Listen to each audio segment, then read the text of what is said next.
بسم اللہ الرحمن الرحیم۔ آج ہم انشاءاللہ غسل سے متعلق کچھ احکام پڑھیں گے، چونکہ ہمارے ابھی طہارت کا ہی باب چل رہا ہے۔ غسل کب فرض ہوتا ہے اور غسل کا طریقہ کیا ہے؟ رسول اللہ صلی اللہ علیہ وسلم نے فرمایا ان اللہ لا یستحی من الحق، اللہ تعالی حق بات کو بیان کرنے سے حیا نہیں کرتے۔ تو غسل کے جو مسائل ہیں ان میں بھی بعض دفعہ کچھ ایسی باتیں آتی ہیں جو بظاہر حیا کے خلاف ہیں، لیکن علم کی ایک بات ہے، سیکھنے اور سکھانے میں حیا اگر کریں گے تو پھر ظاہر ہے ساری زندگی جاہل ہی رہے گا انسان۔ اور غسل کے مسائل سیکھنا اس لیے ضروری ہے کہ غسل جب فرض ہوتا ہے تو جب تک مکمل غسل نہ ہو آپ کی نماز ادا نہیں ہوتی۔ رسول اللہ صلی اللہ علیہ وسلم نے فرمایا الماء من الماء، حدیث ہے کہ غسل فرض ہوتا ہے خواہش نفس کے ساتھ جسم سے منی خارج ہونے سے۔ مرد پہ غسل کب فرض ہوگا؟ جب اس کے جسم سے شہوت کے ساتھ منی خارج ہو۔ منی بالکل سفید رنگ کی چیز ہے، ایک ہوتی ہے مزی۔ شہوت پیدا ہونے سے اگر کسی کے مرد یا عورت کے صرف رطوبت خارج ہونا شروع ہو گئی، اس سے غسل فرض نہیں ہوتا۔ جب تک مکمل شہوت پوری نہیں ہو جاتی اور مادہ منویہ خارج نہیں ہو جاتا، چاہے احتلام کی صورت میں ہو یا کسی بھی طرح سے ہو۔ مردوں کے ساتھ چونکہ یہ بہت زیادہ ہوتا ہے، نائٹ فال کی صورت میں مردوں پر غسل کی یہ صورت بہت زیادہ فرض ہوتی ہے۔ جیسے ہی بلوغت ہوتی ہے تو احتلام شروع ہو جاتا ہے، ہفتے میں 1 دفعہ 2 دفعہ 3 دفعہ، بعض نوجوانوں کو روزانہ بھی 2 دفعہ ہوتا ہے، جبکہ خواتین میں یہ والے غسل کی صورت بہت ہی کم ہوتی ہے کہ ان کو نائٹ فال ہو یا اس طرح سے غسل فرض ہو۔ ہزاروں میں کسی ایک عورت کے ساتھ ایسا ہوتا ہے۔ ایک صورت تو یہ ہے غسل فرض ہونے کی۔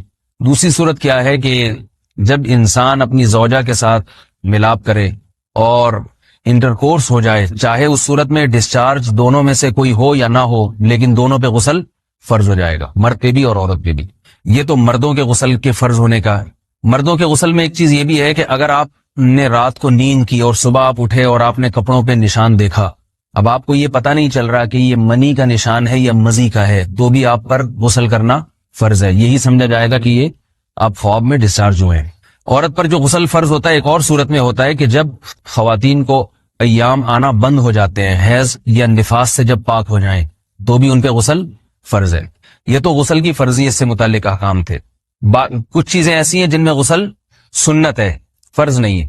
جمعہ کے دن غسل کرنا رسول اللہ صلی اللہ علیہ وسلم نے بہت زیادہ تاکید کی ہے۔ سنت کی 2 قسمیں ہیں، سنت مؤکدہ اور سنت غیر مؤکدہ۔ مؤکدہ وہ ہوتی ہیں کہ جن کو چھوڑنے کا اگر کوئی معمول بنا لے تو گناہ کا خطرہ ہے، اور ایسا شخص قابل ملامت ہے، اسے شریعت ملامت کرتی ہے، برا بھلا کہتی ہے۔ تو غسل سنت مؤکدہ ہے، ہفتے میں 1 مرتبہ، چاہے جمعے کے دن ہو یا کسی بھی دن ہو۔ جو مسلمان ہفتے میں 1 دفعہ بھی نہیں نہاتا، وہ کتنا ہی نیٹ کلین ہو، مگر شریعت کی نظر میں وہ قابل ملامت ہے، اسے تانے دینے چاہیے کہ شرم نہیں آتی، ہو مسلمان مگر رہتے ہو بھنگیوں اور چماروں کی طرح۔ ملامت تو اسی کو کہتے ہیں نا۔ اس کی دلیل رسول اللہ صلی اللہ علیہ وسلم نے فرمایا، صحیح حدیث ہے، حق علی کل مسلم ان یغتسل کل اسبوع مرۃ، کہ ہر مسلمان پر لازم ہے کہ وہ ہفتے میں کم از کم 1 مرتبہ غسل کرے۔ ہر مسلمان پر لازم ہے، چاہے اس پہ غسل فرض نہ بھی ہے۔ اور کس دن بہتر ہے؟ جمعہ کے دن۔ نبی صلی اللہ علیہ وسلم نے حکم دیا ہے کہ جمعے کے دن غسل کیا جائے۔ امام احمد ابن حنبل کا مذہب یہ ہے کہ جمعے کے دن غسل کرنا واجب ہے، صرف سنت نہیں ہے بلکہ واجب ہے، لیکن جمہور کا مذہب یہ ہے کہ سنت عمل ہے۔ غیر مسلم جب اسلام قبول کرتا ہے تو اس وقت بھی اس کے لیے غسل کرنا سنت ہے۔ جب ہم مردے کو نہلاتے ہیں تو جو مردے کو نہلائے اس کے لیے بھی خود غسل کرنا افضل ہے، سنت عمل ہے۔ عید کے دن غسل کرنا سنت عمل ہے۔ تو یہ وہ تمام مواقع ہیں جن میں غسل کرنا رسول اللہ صلی اللہ علیہ وسلم کی سنت ہے۔ غسل کا طریقہ کیا ہے؟ غسل میں 3 چیزیں فرض ہیں، منہ بھر کے قلی کرنا، ناک میں پانی ڈالنا کہ ناک کی جو نرم جگہ ہے یہ اچھی طرح تر ہو جائے، اور پورے جسم پہ 1 مرتبہ پانی بہا دینا کہ جسم میں بال کے برابر جگہ بھی خشک نہ رہے۔ یہ تو ہے فرض، یعنی یہ کام کسی نے کسی بھی طرح سے کر لیا تو غسل ادا ہو جائے گا، چاہے اس کی نیت غسل کی تھی یا نہیں تھی۔ کوئی آدمی چلتا ہوا جا رہا ہے، پھسل کے تالاب میں گر گیا، پورے غوطے کھا کے باہر نکلا، قلی کر لے اور ناک میں پانی ڈال لے تو غسل اس کا ادا ہو جائے گا۔ البتہ چونکہ نیت نہیں تھی لہذا غسل کا ثواب نہیں ملے گا، ثواب نیت کے بغیر نہیں ملتا انسان۔ دلائل اس کے الگ موضوع ہے کہ اس کی دلیل کیا ہے کہ بغیر نیت کے بھی غسل ہو جاتا ہے، لیکن میں نے بتایا دلائل کا سیشن نہیں ہے، اس میں پھر بات لمبی ہو جائے گی۔ تو یہ تو ہے فرض، پورے جسم پہ پانی بہانا، کلی اور ناک میں پانی۔ سنت طریقہ کیا ہے؟ رسول اللہ صلی اللہ علیہ وسلم غسل کیسے کرتے تھے؟ سنت طریقہ جس پہ جو اختیار کرنا چاہیے وہ طریقہ یہ ہے کہ جب آپ غسل کے لیے بیٹھیں تو سب سے پہلے وہ جگہ دھوئیں جہاں نجاست اور ناپاکی لگی ہوئی ہے. نائٹ فال ہوا, کسی کو احتلام ہوا, تو جہاں جہاں گندگی لگی ہے پہلے اس جگہ کو دھوئیں. استنجا کریں, شرمگاہ کو دھوئیں اچھی طرح. سمجھ رہے ہیں بات کو؟ اس کے بعد ہاتھ دھوئیں اور مکمل وضو کریں جیسے ہم عام حالات میں وضو کرتے ہیں. مکمل وضو کرنے کے بعد دائیں کندھے پہ پانی ڈالا, لیفٹ سائڈ پہ پانی ڈالا. پہلے زمانے میں تو چلو سے غسل ہوتا تھا, ہاتھ دھو لیے تو اب چلو سے پانی لے کے یہاں ڈالا جا رہا ہے, چلو سے پانی لے کے یہاں ڈالا جا رہا ہے, پورے جسم پہ ملا جا رہا ہے, اور چلو سے پانی لے کے 3 دفعہ سر پہ ڈالا جا رہا ہے. تو آج کل چلو الو تو ہے نہیں, شاور کے نیچے جا کے کھڑے ہو جاتے ہیں. تو اس میں یہ کہ شاور کھولے, اس میں کھڑے ہو جائیں, سارے چلو اس میں خود بخود ہی ہو جائیں گے, پورے جسم پہ پانی بہ جائے گا. نبی صلی اللہ علیہ وسلم کے دور میں یہ جدید چیزیں نہیں تھیں, شیمپو اور صابن. تو آپ صلی اللہ علیہ وسلم بیری کے پتوں سے غسل کی ترغیب دیا کرتے تھے. بیری کے پتوں کو اگر پانی میں پکایا جائے تو پانی میں میل کچیل صاف کرنے کی صلاحیت بہت بڑھ جاتی ہے. ہمارے زمانے میں اس تکلف کی ضرورت نہیں ہے, صابن ملتے ہیں اس سے نہایا کریں. بہرحال کہنے کا مقصد یہ آپ لوگوں سے, تو یہ سنت طریقے سے غسل ہو جائے گا آپ کا. سمجھ رہے ہیں بات کو؟ سب سے پہلے استنجا کیا, اس کے بعد وضو کر لیا, اس کے بعد غسل کر لیا. اگر کسی نے غسل میں وضو نہیں کیا اور ویسے ہی پورے جسم پہ پانی بہا دیا تو بھی اس کا وضو خود بخود ہو جائے گا. اس غسل سے وہ نماز پڑھ سکتا ہے, کیونکہ بعض لوگ غسل کرنے کے بعد دوبارہ وضو کر رہے ہوتے ہیں. اس کی ضرورت نہیں ہے, کیونکہ جب غسل کرتے ہیں تو وضو والے اعضاء تو خود بخود اس میں دھل جاتے ہیں. یہ ہے غسل کا طریقہ. وضو کیسے ٹوٹتا ہے؟ جن چیزوں سے غسل فرض ہوتا ہے ان چیزوں سے وضو تو بہرحال ٹوٹتا ہی ہے. اس کے علاوہ بھی وضو ٹوٹتا ہے. اس سے پچھلے لیکچر میں نے کچھ تفصیل بتائی تھی کہ نجاست جسم سے کہیں سے بھی خارج ہو جائے یا نجاست نکل کے بہ پڑے.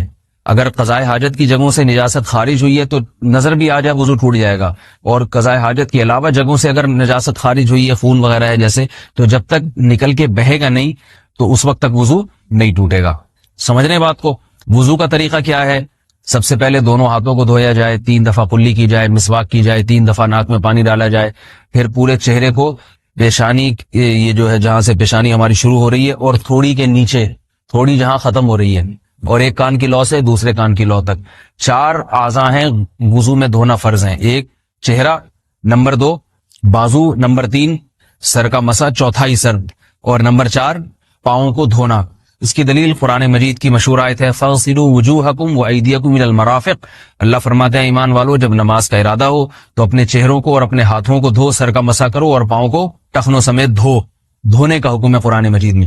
البتہ سر کے بارے میں یہ نہیں آئے پورے سر کا مسا کرو, بلکہ آ رہا ہے وَامْسَحُوا بِرُؤُوسِكُمْ. با کا لفظ ہے, با آتی ہے تبعیض کے لیے کہ سر کے بعض حصے کا مسا. اب بعض حصے کا قرآن حدیث میں کہیں تذکرہ نہیں ہے, تو اس میں فقہاء کرام کے اجتہادات ہیں. امام شافعی فرماتے ہیں تھوڑا سا بھی ٹچ کر لیا سر کو ہو جائے گا. امام ابو حنیفہ فرماتے ہیں نہیں, کم از کم 1/4 کا ہونا ضروری ہے. سب کے اپنے اپنے دلائل ہیں, ان دلائل میں نہیں جاتا. فقہ حنفی کو جو فالو کرنے والے ہیں تو ان کو چاہیے کم از کم 1/4 سر کا مسا, یہ فرض ہونے کے لیے ضروری. مگر سنت کیا ہے؟ پورے سر کا مسا. نبی صلی اللہ علیہ وسلم دونوں ہاتھوں کو بھگو کے پورے سر کا مسا کرتے تھے ایسے. سمجھ رہے بات کو؟ اور مسا کے جو یہ ٹیکنیکل طریقے ہیں کہ آپ یوں پہلے انگلی بنائیں, پھر یوں لے کر جائیں, پھر یوں گھما کے لائیں, پھر یوں, یہ ٹیکنیکل طریقے حدیث سے ثابت نہیں. مسا کا طریقہ کیا ہے؟ بھیگا ہوا ہاتھ لے کے ایسے پورے سر کو ہو گیا. پھر حدیث میں یہ بھی ہے کہ یوں لے جاؤ اور یہ بھی ہے کہ 2 واپس بھی لے کر آؤ, دونوں طرح سے ثابت. تو ایسے بھی کر سکتے ہیں کہ یوں لے جائیں, اور ایسے بھی کر سکتے ہیں لے کے جائیں اور پھر واپس بھی لے آئیں, دونوں طریقے جائز ہیں. لیکن کم از کم سنت اتنی ہے کہ پورے سر کا مسا ہونا چاہیے.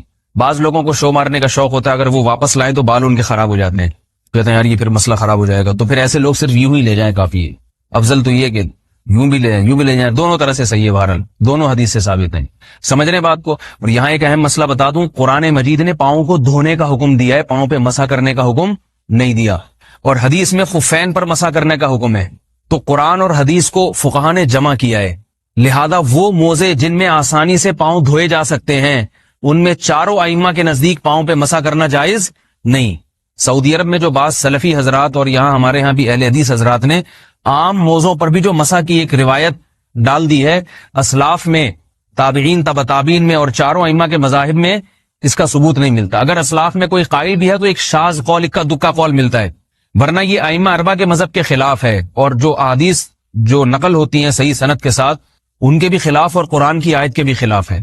اس لیے کسی نے عام ساکس پہ اگر مسا کر لیا، جو عام طور پہ آفس پہن کے جاتے ہیں لوگ، اس میں تو پاؤں، آپ اگر ساکس کو پانی کے نیچے رکھیں پورا پاؤں دھل جائے گا آرام سے. تو وہاں کیا ہو رہا ہے کہ قرآن مجید کے حکم کی مخالفت لازم آ رہی ہے، آپ پاؤں دھو نہیں رہے. تو اس لیے ہم یہ سمجھتے ہیں کہ اس صورت میں نماز ادا نہیں ہوگی. سعودی عرب میں بعض سلفی حضرات نماز پڑھاتے ہیں، وہ ایسے ہی کرتے ہیں کہ عام ساکس پہ مسا کر کے نماز پڑھا لیتے ہیں.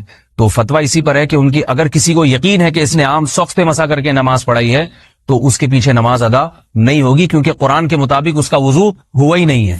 صدیوں تک کوئی بھی اس قول کا قائل نہیں رہا ہے کہ عام ساکس پہ بھی مسا ہو جاتا ہے. یہ ابن تیمیہ رحمہ اللہ تعالیٰ 7ویں صدی میں اس کے قائل تھے، اور تابعین میں اکا دکا قول ملتے ہیں اس کے، لیکن شاذ قول ہیں، مرجوح قول ہیں جن پر امت نے فتویٰ نہیں دیا. اور اب سعودی عرب میں بعض سلفی حضرات اس کے قائل ہیں.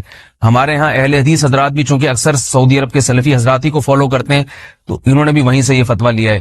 لیکن ائمہ اربعہ کے مذہب میں اور دلائل کے لحاظ سے دیکھا جائے تو یہ مذہب کمزور ہے. قرآن نے پاؤں کو دھونے کا حکم دیا، آپ دھوئیں گے پاؤں جب تک دھونا ممکن ہے.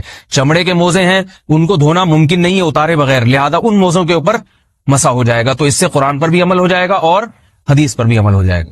اس لیے ائمہ اربعہ نے جو قرآن و حدیث کو سمجھ کے جو فیصلہ کیا ہے اس پہ چلنا ہمارے لیے زیادہ مفید ہے بنسبت آج کل کے جو علماء ہیں ان کی اپنی ذاتی آراء پر. اس لیے یہ بھی ایک وضو سے متعلق اہم مسئلہ تھا. سمجھ رہے ہیں؟ باقی تو ماشاءاللہ وضو کرنا سب کو آتا ہی ہے. اور وضو کے بعد دعا کیا ہے؟ کلمہ شہادت اشہد ان لا الہ الا اللہ وحدہ لا شریک لہ اشہد ان محمد